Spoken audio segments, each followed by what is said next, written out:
The great hall of the Galactic Council buzzed with nervous energy as Ambassador Zektar of the Hegemony addressed the assembly.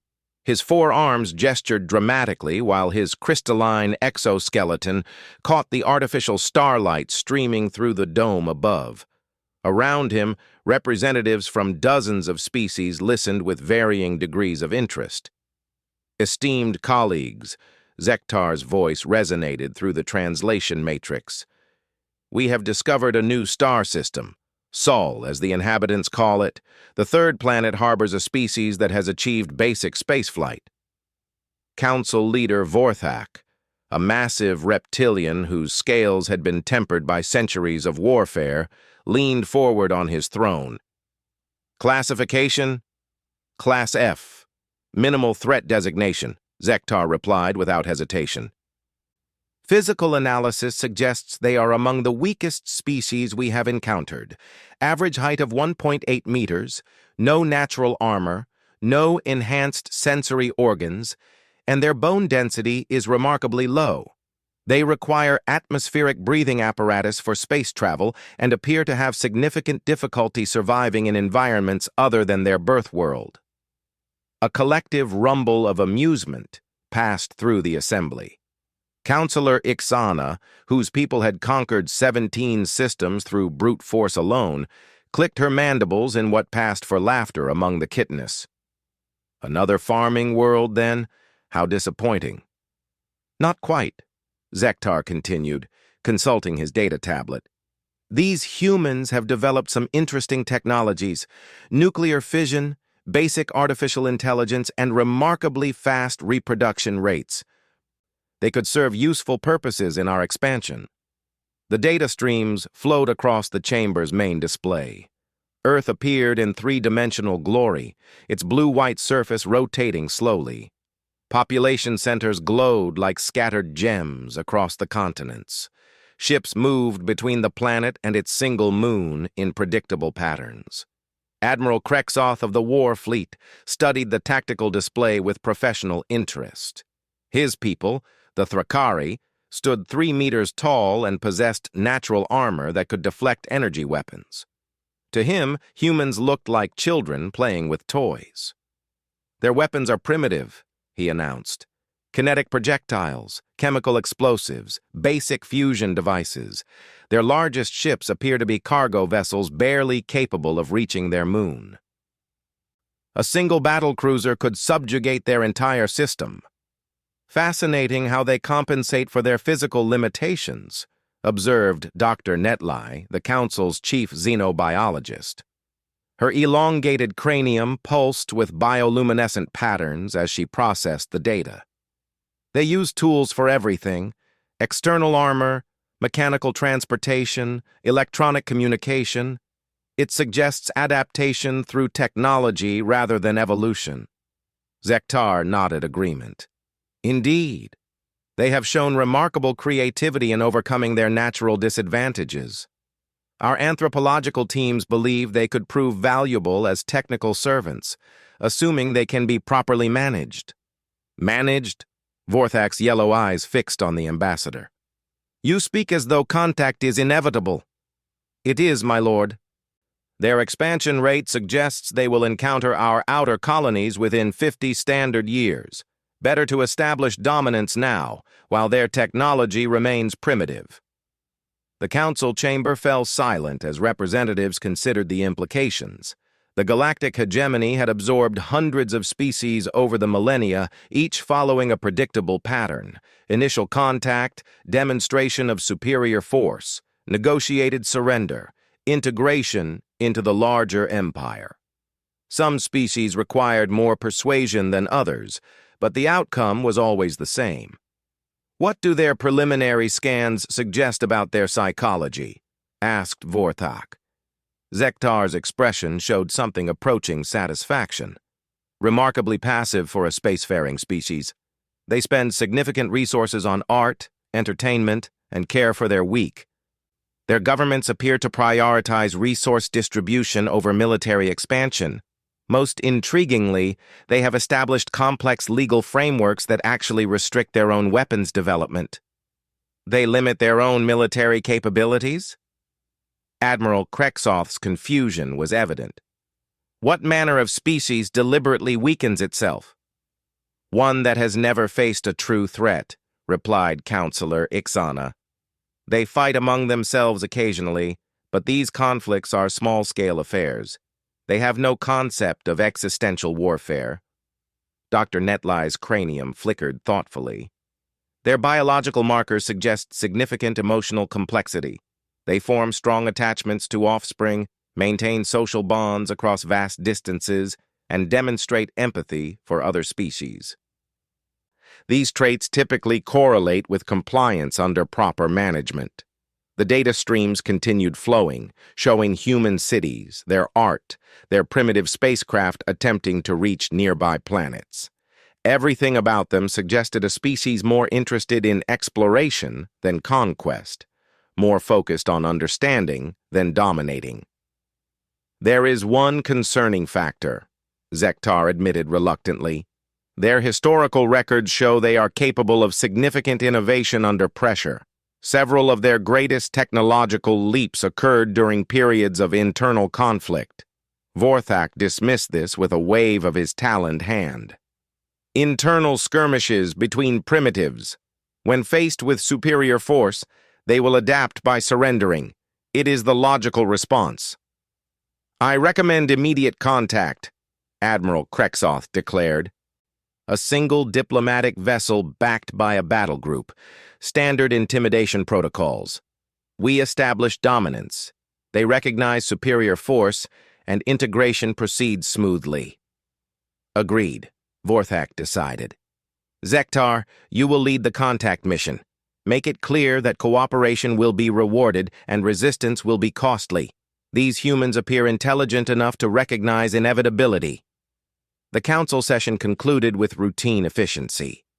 Orders were transmitted to the fleet, ships were prepared, and diplomatic protocols were reviewed. Within days, a small flotilla departed for the Sol system, confident in their understanding of both human capabilities and human nature. The journey to Earth took several weeks, during which the alien crew studied human transmissions and prepared their approach. The broadcasts they intercepted reinforced their initial assessments. Humans spent enormous amounts of time discussing peace, cooperation, and mutual understanding. Their entertainment showed heroes who resolved conflicts through diplomacy rather than force. Captain Vex Ali, commanding the diplomatic vessel, reviewed the mission parameters with his senior staff as they approached the outer system. Remember, he emphasized, these beings are physically fragile and psychologically conflict-averse. They will likely be overwhelmed by our mere presence. Maintain dignity, project authority, but avoid actions that might cause panic. His tactical officer, a young Thrakari named Grixon, studied the human ship movements with growing puzzlement. Captain, their response patterns seem unusual for a primitive species. How so?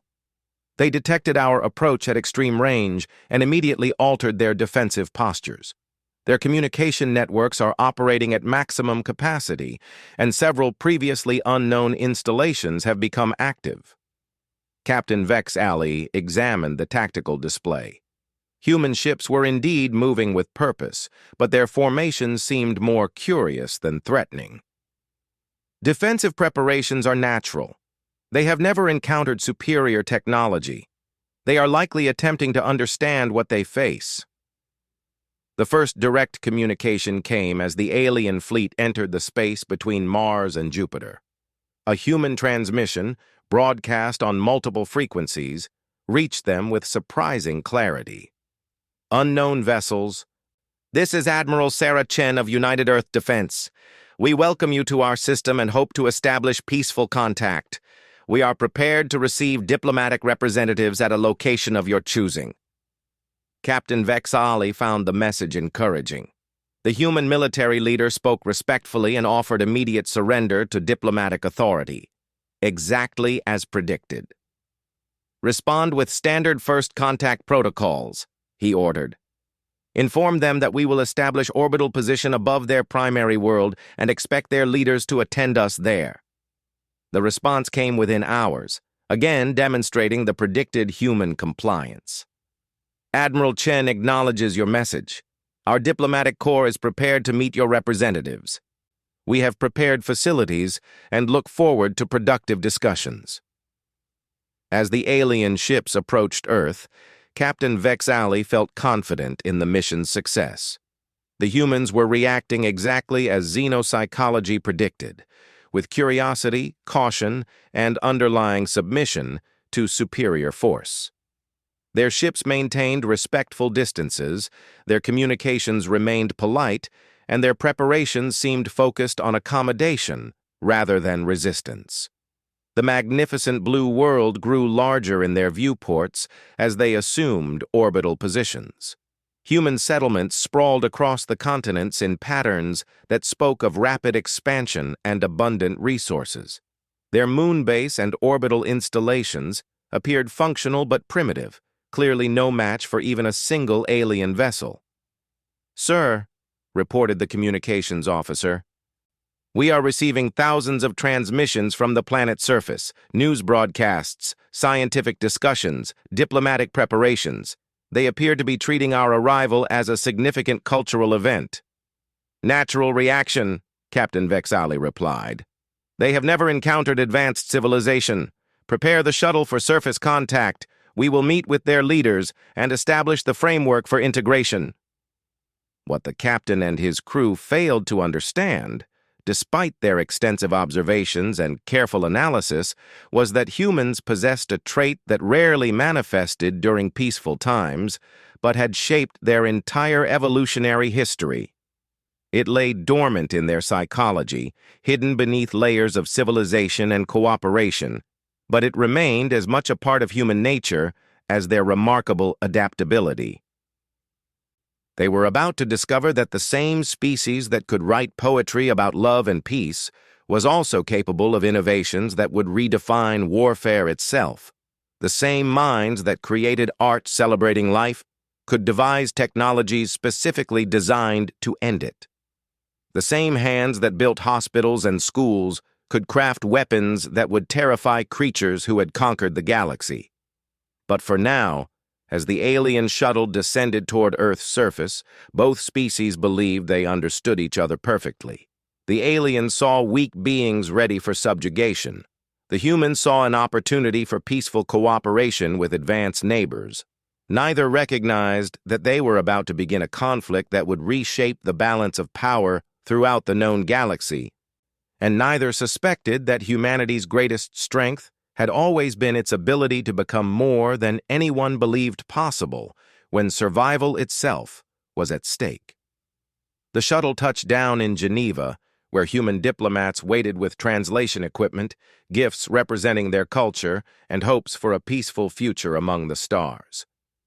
Ambassador Zektar emerged from the craft, his crystalline exoskeleton gleaming in Earth's sunlight, confident that within days the weakest species in the galaxy would take their proper place in the cosmic order. The Geneva Conference Center had never hosted visitors quite like Ambassador Zektar and his entourage. The alien delegation sat across from humanity's finest diplomats, their crystalline forms reflecting the afternoon light streaming through massive windows.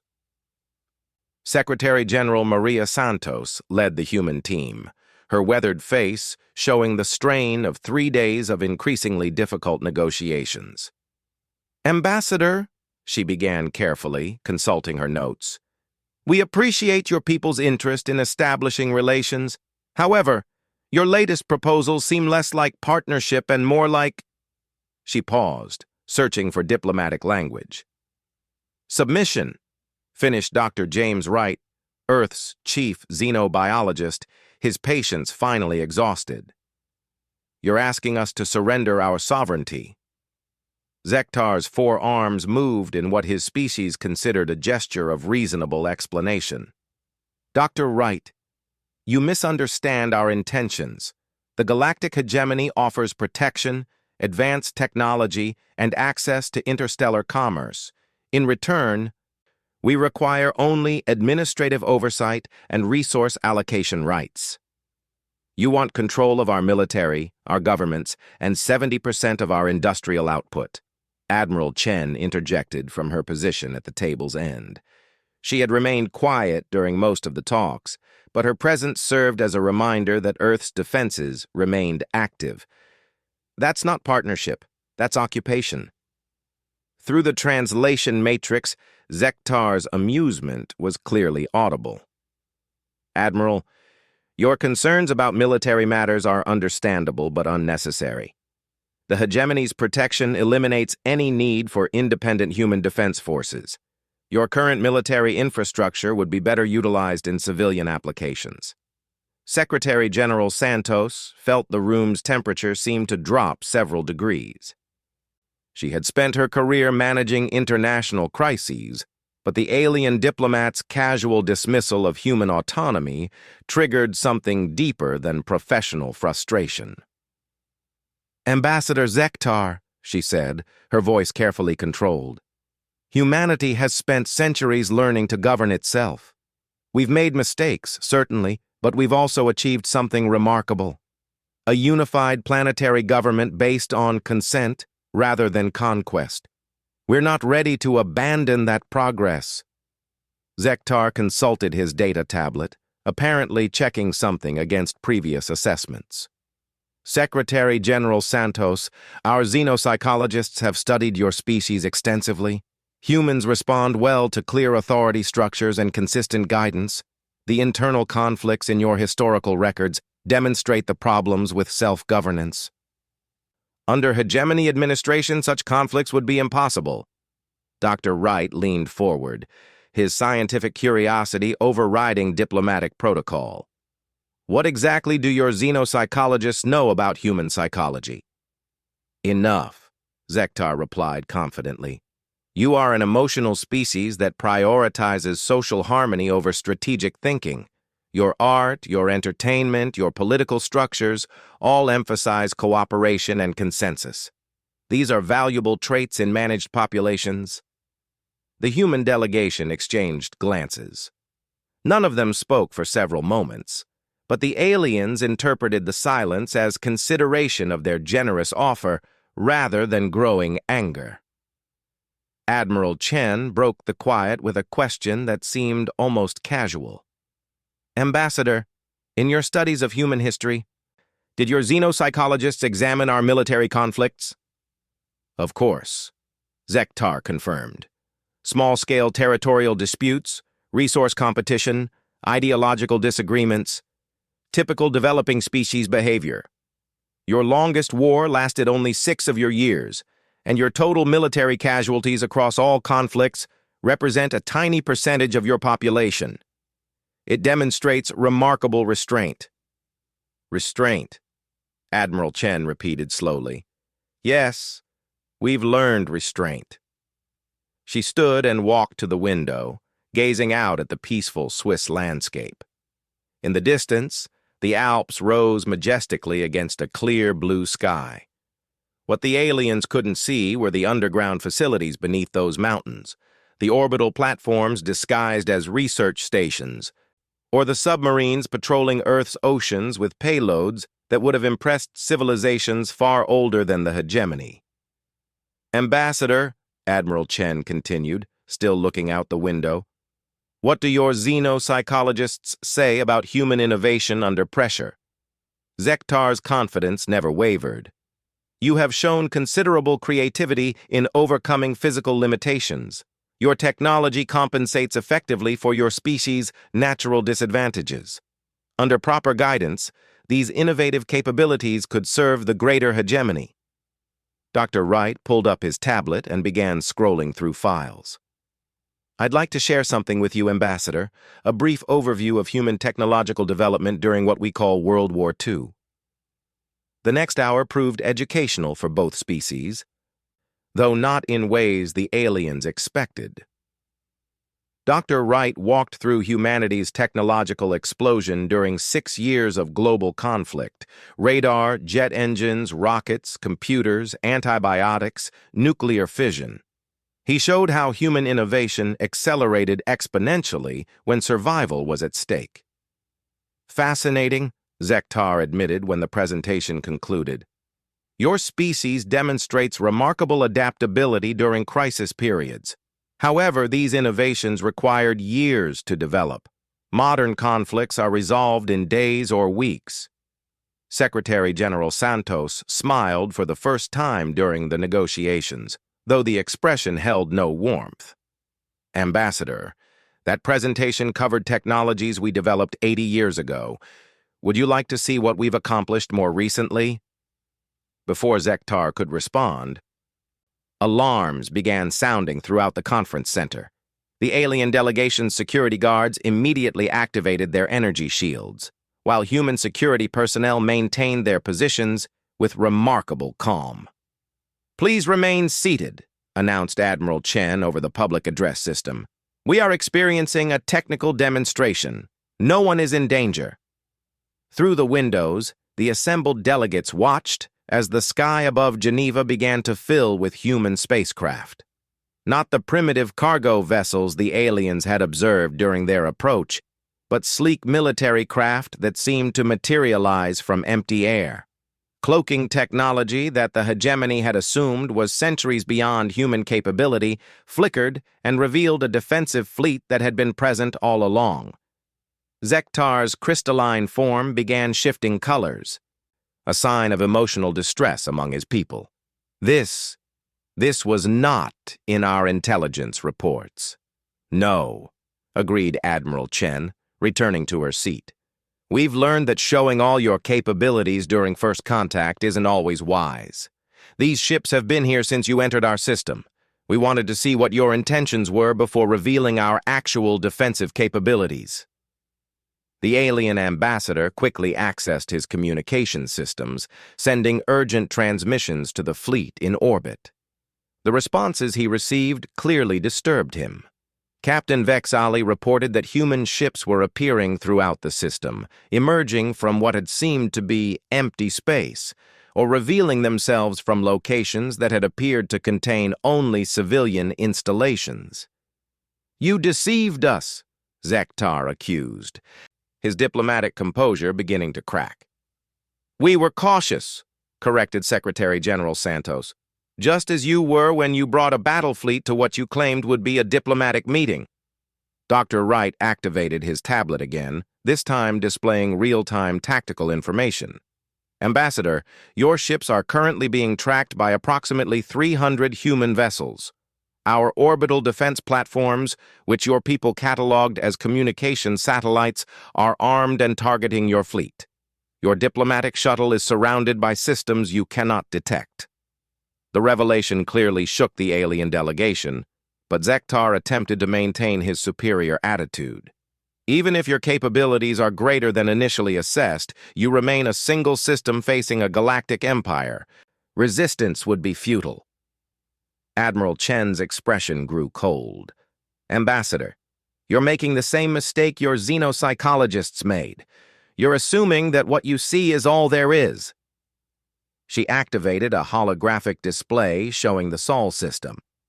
Icons appeared representing human installations, ships, and defensive positions. The aliens watched with growing alarm as the display revealed a military infrastructure that dwarfed their intelligence estimates. This is impossible, Zektar whispered. Our surveys detected no significant military installations. Because we didn't want you to detect them, Dr. Wright explained patiently. Humans have been preparing for contact with potentially hostile alien civilizations for decades. We've learned to be careful about what we reveal. The tactical display expanded, showing human ships positioned not just around Earth, but throughout the system. Mining operations on asteroids that doubled as weapons platforms, research stations on Mars that could launch fighter squadrons, bases hidden within Jupiter's radiation-soaked magnetosphere where alien sensors couldn't penetrate. But what truly alarmed Zektar was the technical readiness report Admiral Chen shared next. Human weapons technology that matched or exceeded hegemony standards. defensive systems specifically designed to counter the types of energy weapons the aliens employed. Countermeasures for every major technology the hegemony used to maintain galactic dominance. How? He demanded. Your species only achieved spaceflight recently. These technologies should have taken centuries to develop. Secretary General Santos leaned back in her chair, her diplomatic training warring with a growing sense of protective anger. Ambassador, you've been studying us for months, but you've learned nothing important about human nature. You saw our art and assumed we were weak. You saw our diplomacy and assumed we were passive. You saw our cooperation and assumed we were compliant. She stood and moved to join Admiral Chen at the window.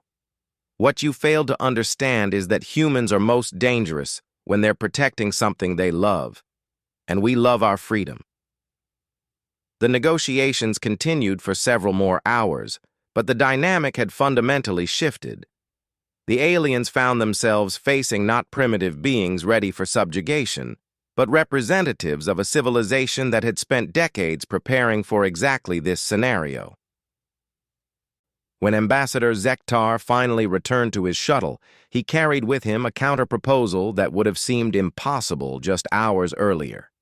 Humanity offered limited trade agreements and cultural exchange, but made it clear that any attempt at conquest would be met with resistance beyond anything the hegemony had previously encountered.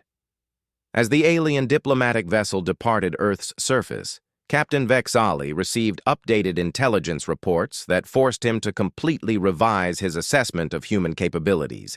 His fleet remained in orbit, but now they were obviously outnumbered, outgunned, and trapped in a system that had revealed itself to be far more heavily defended than any single star system had a right to be. In his final transmission to the Galactic Council, Ambassador Zektar attempted to explain what they had discovered. My lords, we have gravely underestimated this species. They are not the primitive beings we believed them to be. Their military capabilities approach our own, and their psychological profile was completely incorrect.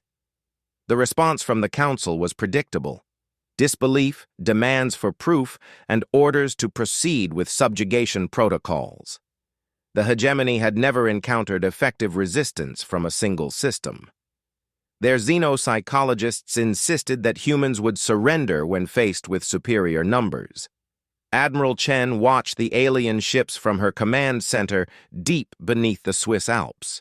Around her, the planet's finest military minds coordinated with defense installations throughout the solar system. They had hoped diplomacy would work, but they had always known it might not. Admiral, reported her chief of staff, long-range sensors are detecting additional alien ships approaching the system's edge. Looks like reinforcements. Admiral Chen nodded grimly. Then they've made their choice. Signal all commands, prepare for siege protocols, and send a message to the civilian government. It's time to activate the deep contingency plans. As night fell over Earth, humanity began revealing the true extent of their preparations for this day. Manufacturing centers that had appeared to produce consumer goods switched to military production. Hidden shipyards accelerated construction schedules that had been planned for decades. Research facilities that studied theoretical physics suddenly became very practical indeed. The hegemony was about to learn that humans had spent their entire history preparing for war, even during times of peace. And they were about to discover that a species motivated by the survival of everything they loved was capable of innovations that would reshape the balance of power throughout the galaxy. But the aliens still believed they understood human psychology, and they still assumed that superior numbers would guarantee victory. They had no idea that they were about to unleash something that would soon have their entire civilization questioning every assumption they had ever made about warfare, technology, and the nature of strength itself. The stage was set for a conflict that would prove once and for all why humans had always been the most dangerous predators on their own world, and why that legacy would soon make them the most feared beings in the galaxy. Admiral Kreksoth arrived at the Sol system with the largest battle fleet the hegemony had assembled in over 3 centuries. 500 warships, ranging from massive dreadnoughts to swift assault cruisers, emerged from hyperspace in perfect formation. The alien commander had never experienced defeat, and the reports from Ambassador Zektar seemed impossible to believe. "Scan the system," he ordered from his flagship's bridge. "I want confirmation of these alleged human defenses." The tactical displays quickly filled with contacts. Human ships appeared throughout the system in numbers that defied every intelligence estimate. What should have been a primitive civilization, with perhaps a dozen spacecraft, now showed a military presence that matched his own fleet ship for ship. "Sir," reported his sensor officer, "I'm detecting massive energy signatures from installations we previously cataloged as civilian infrastructure. The asteroid belt contains at least 50 heavily fortified positions. The human moon base is showing weapon signatures comparable to a Class II fortress." Admiral Kreksoth studied the displays with growing unease. His intelligence reports had described a species barely capable of reaching their own moon. The reality showed defensive preparations that rivaled major hegemony strongholds. "Tactical assessment?" he demanded. "Uncertain, sir. Human ships appear to use technologies we haven't encountered before. Their energy signatures don't match any known propulsion or weapons systems. Many installations are heavily shielded against our scans." Before the Admiral could respond, a transmission reached the flagship. The same human female who had spoken before, Admiral Chen, appeared on the communications screen. Her expression showed no fear, only grim determination. "Admiral Kreksoth, I presume. I am Admiral Sarah Chen, commanding United Earth Defense Forces. You are entering sovereign human space with a hostile fleet. Withdraw immediately or face the consequences." The alien admiral's natural armor bristled with anger. No primitive species had ever dared issue ultimatums to the hegemony. "Admiral Chen, you command perhaps 200 vessels against my 500. Your bravado is admirable but futile. Surrender now, and your species will be treated with appropriate mercy." Admiral Chen's response chilled every alien on the bridge. She smiled, but the expression held no warmth whatsoever. "Admiral, you're still making the same mistake your people have made from the beginning. You assume you know what you're facing." The communication channel closed, leaving Admiral Kreksoth staring at an empty screen. Within minutes, his confidence would be shattered by revelations that would haunt the hegemony for generations. The first shock came from his deep space sensors. Additional human ships were appearing at the system's edge, emerging from hyperspace with perfect coordination. Not dozens or hundreds, but thousands. Fleets that had been hiding in interstellar space, moving through dimensions the hegemony had never learned to access, arriving through wormhole networks that shouldn't have existed. "This is impossible," whispered his tactical officer. "Our intelligence indicated they had no faster-than-light capabilities." "They don't," confirmed the sensor operator. "These ships aren't using hyperspace drives. They're using something else entirely." Admiral Kreksoth watched in growing horror as human reinforcements continued arriving. Ships that moved through space-time in ways that violated everything the hegemony understood about physics. Vessels that seemed to exist in multiple locations simultaneously before solidifying into single devastating forms. But the true revelation came when Admiral Chen opened communications again. "Admiral," she said, her voice carrying across the void with crystal clarity, "I think it's time you understood what you're actually fighting." The space around Earth began to change. What had appeared to be empty void suddenly erupted with energy signatures as massive installations decloaked throughout the system. The human moon revealed itself to be entirely artificial, a weapons platform the size of a small world. Mars flickered and showed its true nature. Not a planetary colony, but a fortress that could manufacture entire fleets in its hidden factories. "You studied our history," Admiral Chen continued, "but you learned nothing useful. You saw our wars and counted casualties, never realizing what those numbers meant. You observed our restraint during peacetime and assumed it indicated weakness. The tactical displays showed human weapons powering up throughout the system. Energy signatures that registered beyond hegemony instruments' ability to measure. Defensive networks that spanned the entire solar system in three-dimensional grids of devastating firepower. What you failed to understand, Admiral Chen's voice continued, is that humans don't fight wars to win territory or resources. We fight wars to end them permanently. The first demonstration of human capabilities came from the asteroid belt. What the aliens had thought were mining operations revealed themselves as weapons platforms that fired projectiles at significant fractions of light speed. Kinetic kill vehicles that could punch through any known armor, guided by artificial intelligences that calculated trajectories in real time. Admiral Krexoth's flagship shuddered as its shields absorbed impacts from weapons that shouldn't have been able to penetrate hegemony defenses. Around him, other ships in his fleet began reporting similar attacks from directions that showed no human vessels.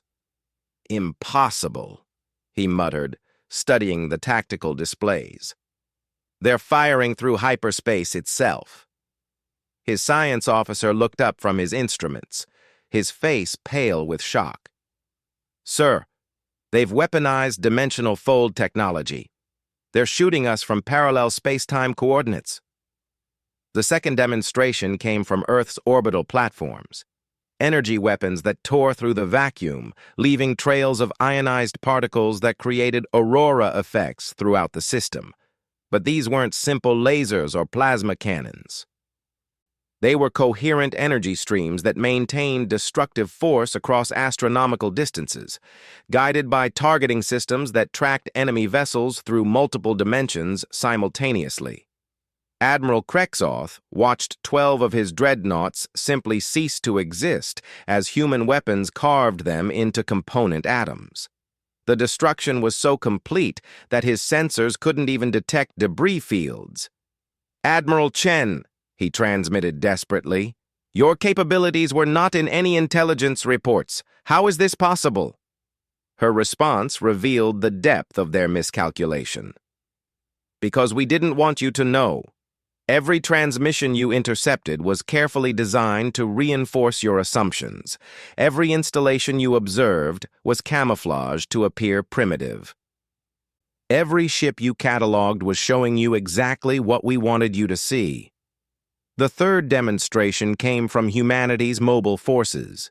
Ships that had seemed to number in the hundreds suddenly revealed themselves as thousands, each vessel employing stealth technologies that rendered them invisible until they chose to attack. Human fighters that moved through space like living things, anticipating enemy movements and coordinating attacks through quantum-entangled communication networks. But it was the strategic coordination that truly terrified the alien admiral.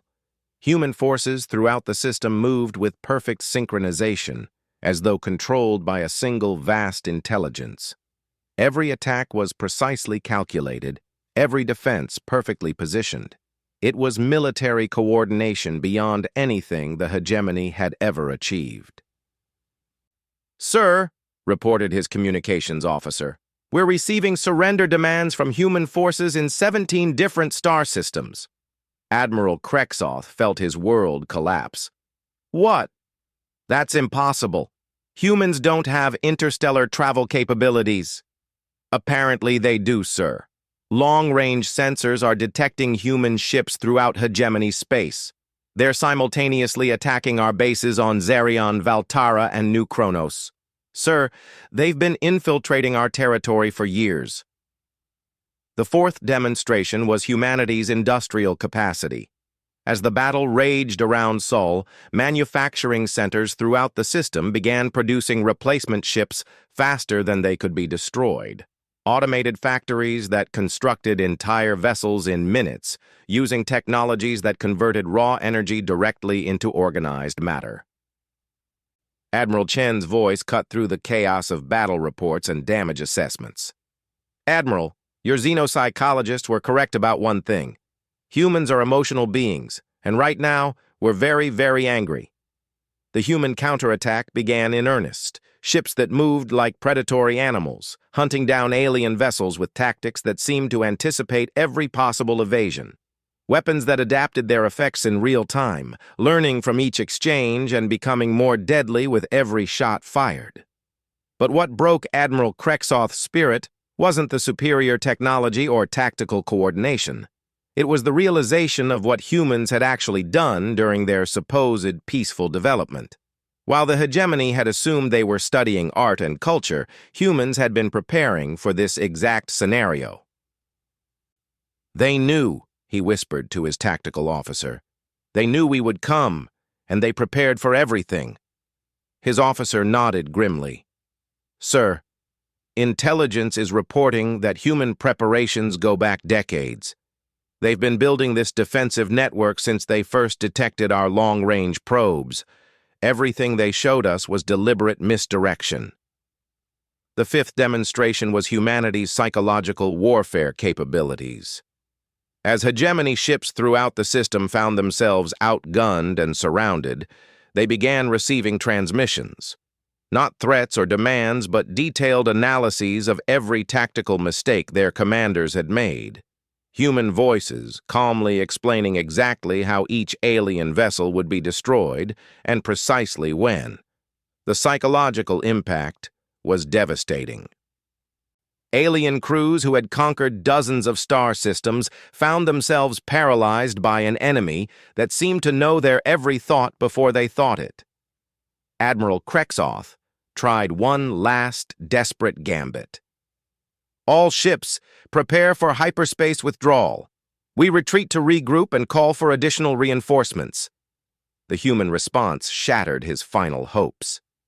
Admiral, came Admiral Chen's voice, I'm afraid leaving isn't an option. Space itself seemed to solidify around the alien fleet.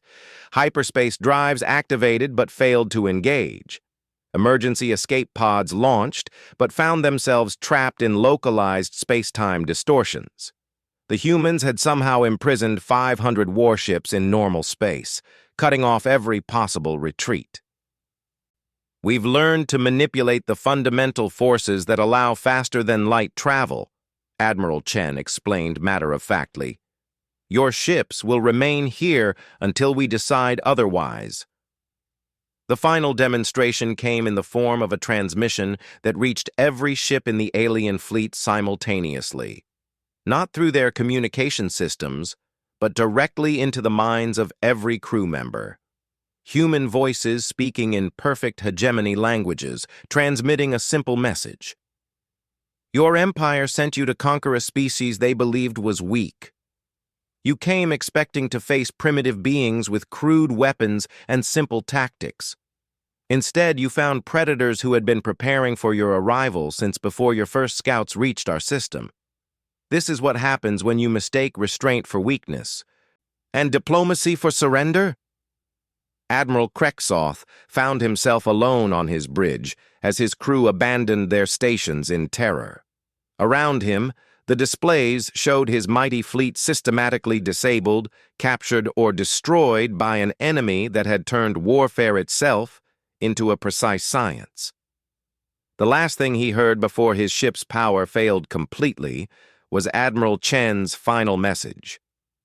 Tell your council that humanity is no longer interested in joining your empire. Instead, we'll be starting our own. 3 days later, the surviving alien vessels limped back to hegemony space, carrying news that would reshape galactic politics forever. The species they had dismissed as weakest had proven to be more dangerous than any enemy the hegemony had ever faced. But the true shock came in the following weeks, as human ships appeared in systems throughout hegemony territory. Not as conquerors, but as liberators, offering alliance to species that had been subjugated for centuries. Technologies that surpassed hegemony capabilities shared freely with anyone willing to stand against galactic tyranny. Within 6 months, the 1,000-year-old galactic hegemony had collapsed, replaced by a new order based on cooperation rather than conquest. And at its heart stood humanity, the species that had been mistaken for the weakest race in the galaxy. The final irony was not lost on the surviving alien leaders. In their arrogance, they had awakened sleeping giants who possessed capabilities beyond their wildest imagination. They had sought to conquer a species that proved to be apex predators, wearing the mask of civilization but retaining all the deadly instincts that had made them masters of their own world. The galaxy learned a new lesson that would be remembered for millennia. Never mistake human restraint for weakness, never confuse their diplomacy with surrender, and never ever underestimate what they become when something they love is threatened.